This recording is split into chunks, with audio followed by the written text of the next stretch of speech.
Hey folks, and welcome to another episode of Crit Hit Reviews, with your host, Arlyeon. On today's episode, I'll be talking about the review copy of a game I received courtesy of Indie Gamer Chick's Indie Select Initiative. Specifically, that's Studio Oddbite's Rogues Like Us, a hack-and-slash roguelike which also boasts couch co-op so you can die alongside a friend. Let's find out together if this is a game you'll want in your Hans, solo or otherwise, or if it's lacking in roguish charm and redeeming qualities.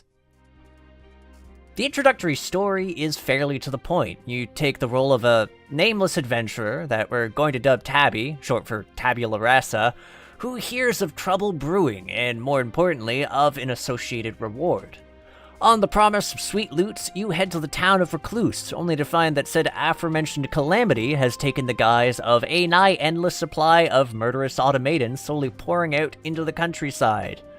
Automatons which seem suspiciously akin to those once produced by a now lost kingdom.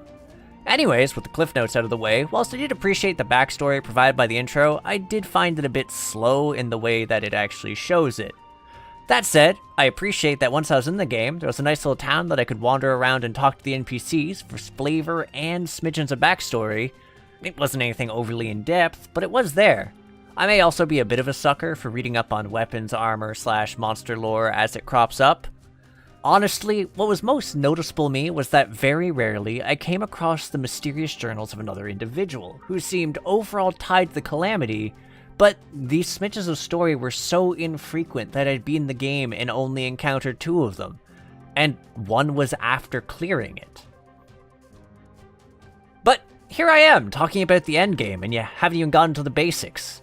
So when you're not hanging out in the town of Recluse, you'll be diving into the dungeon, which are fairly standard randomized mazes, with a portal to the boss serving as the way out. That said, you can't really get away with just running rampant in search of the exit, given that if you bumble into a room with enemies, it seals you in until they're all dealt with. Now you do start out fairly well equipped to deal with enemies, given the bread and butter commands at your disposal. There's a combo attack, a fairly efficient dodge / dash, a shockwave slam that knocks enemies back, and a frickin' laser beam that pierces, by the by, so when boosted it can empty rooms. Now, I use the keyboard and mouse, and thus I do highly recommend making the aim laser and shoot laser button the same. It's super convenient. Now, there's no experience, but the game does have a currency system, which you can use at camps scattered throughout the various dungeons to keep yourself alive, fill in the map, as well as tonics that boost your stats. Mind you, tonics are once per camp if that NPC is there, but given the game resets you from scratch every run, they tend to feel worthwhile, especially as they add up the further you get into a run. It also helps that you can randomly find NPCs in the dungeon who ask for some of your resources, but can provide random rewards including stat boosts. That said, the shrines were both my favorite and main source of bonuses. Some were as simple as walking up to the shrine and using it, but others drained health or armor, and my favorite throws you against waves of bots for a noticeable set of increases. Other than that, the only way you'll be getting stronger is by acquiring weapons from inside the dungeon, which are only ever picked off the fallen remains of fellow adventurers. Assortment-wise, it does start out fairly limited, also occasionally haunted, given meddling with adventurer corpses can cause a murderous reaper to spawn. Whoops. Anyways, it really won't be long until you meet one of the game's bosses, with each area serving as home to 2 potential encounters. They're pretty neat in and of themselves. Even when you encounter one that appears similar to an early encounter, you can almost guarantee that it will have something that takes advantage of the environment it's in, or greatly modifies its attacks to make it stand apart from its relative. That said, the rewards are pretty sweet, since bosses cough up trinkets when they die. You can only have one, but they can provide things like a bigger attack arc for weapons, a once per dungeon resurrect, or even a once per fight damage shield. The biggest reward they offer, however, is the chest and ultra cores, as they represent the only kind of progression you earn between playthroughs. See, if you die along the way and end up back in the town of Recluse, you can choose to open chests you've earned, or to use ultra cores to buy specific types of chests. And you'll probably want to, given that the chests allow you to acquire new weapons to enter the item pool, enable the chance for enchantments to show up on weapons. You can just buy dyes to be a fashionista, as well as new armor pieces. And armor pieces, in fact, serve as the main bit of customization you can do before entering the dungeon, as they not only modify your appearance in a more dramatic fashion than dyes, they also provide set bonuses if you have 2 or 4 pieces, ranging from bonus health, faster move speed, crit, and other odds and ends. That said, you can't mix set pieces, which was pretty depressing for me. Anyways, the game's pretty forgiving at first, so it likely won't take you too long to eventually reach its air quotes final boss, end air quotes, and clear it.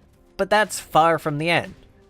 See, once you fully clear the game, the overall difficulty of enemies populating the various dungeon floors increases as different types begin to crop up. Moreover, a secondary route appears, with an all-new area and bosses, which is generally a bit more expansive.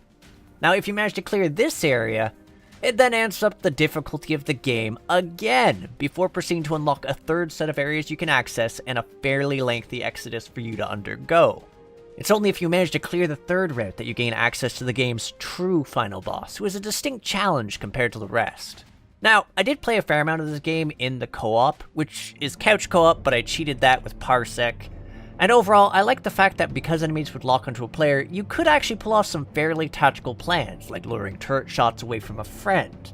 That said, things are noticeably tankier in co-op mode, which is a problem since it's very common for one player to fall behind stat-wise, given that buffs aren't shared between each other. What makes this even worse is that if your fellow player dies, they also devour one of your hearts to come back to life. Whilst the game isn't too rough about its difficulty, this can make some situations pretty deadly. Overall, I don't really have much to say about the audio in Rogues Like Us. It's fairly okay, though the introductory video music actually drives me a little crazy for some reason. Aesthetically, Rogues is pretty nice looking, and I really enjoyed the fact that you could swap armor and even dye distinct patterns to customize your guy, and help tell yourself apart from your friend in co-op. I also was a pretty big fan of the boss's designs, as some of them were pretty creative for how they looked. So, overall, I enjoyed Rogues Like Us, though I admittedly found the experience a fair bit on the easy side at first. I was admittedly grateful when the difficulty amped up upon unlocking the third and second routes. Still, I did enjoy the systems that were in place. The gradual expansion of weapons and enchants in the game was nice, though I wish I could have had more options for starting weapons. I think it was the addition of armors and their set bonuses that felt the most impactful, however, both for just the fashion's sake and the ways that they could adjust or complement your playstyle. Honestly, my biggest gripe would simply be the way co-op was handled, since the overall lack of sharing buffs, in tandem with boosted HP, was a touch annoying. That said, I'd still consider the game a hit, albeit one that feels like it could use a bit of balancing. Anywho, that's a wrap, so I'd like to thank you folks for both tuning in and sticking till the end. Whether you agree or disagree with my thoughts, I'd love to hear you folks in the comments. For those interested in more indie reviews or interviews with developers, feel free to hit the subscribe button and the bell icon to get notified when we have a new release. Lastly, join our cozy little Discord. There's a link in the description and the banner so you can become one of the valued members of our community. Anywho, I'll catch you on the next episode of Crit Hit. Take care till then, folks.